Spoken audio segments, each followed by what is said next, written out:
Welcome back. You're still watching Starting Lineup, and joining us as well, our women's basketball player and analyst, Melissa Newsome, and of course, Meralco Bolts, Dario with us. Hello, Mel. Good to see you again. Good to be here.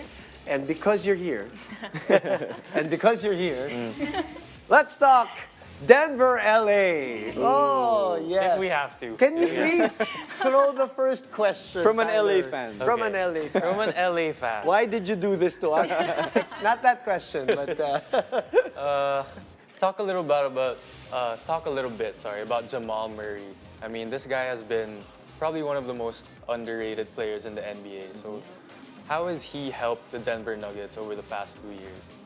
Well, you know, when he's healthy, he had that calf injury, but when he's healthy, he really elevates his game each and every game. And we've seen it in this series, this most recent series, he hit 2 game winners. And I think he's showing the world that he is underrated, but he's demanding that respect on his name. And I think his killer instinct's really coming out, and it's the perfect time for it to do so in playoffs. I love that calf injury and then 12 points in the first quarter, right? And that, Diego, that experience that they got from last year's run, I'm sure, you know, you see it here in this run, not just in the playoffs, but in the regular season. They kind of know when to turn it on, right? I mean, that's that collective experience of, you know, we're champions, we've done this before, and you know, they're willing to do it again. You know, that long grind and trying to defend their championship. And the thing with Jamal, what amazes me with Jamal is like, when you look at his numbers, it seems like he's just a regular starting point guard in the regular season.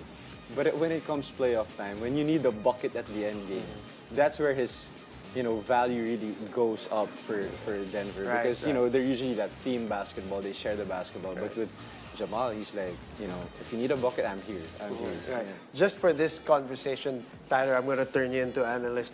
But I'm going to ask Mel first. Right? Other than Jamal Murray, what was the key to the series for you guys? And why didn't you sweep the Lakers, by the way? I think the 2 key players were Aaron Gordon for me and MPJ. They really stepped up because I think so much focus is on Jamal and Jokic. And so I think they really needed to step up and contribute the way they did. And so I think that's what flipped the series around for us. Okay. Your thoughts on the Laker loss? Now, I want you to, you know, pour your heart out here. Well, as much as it pains me to say, LeBron's not getting any younger. Right. You could see that he wasn't the same in terms of his athleticism.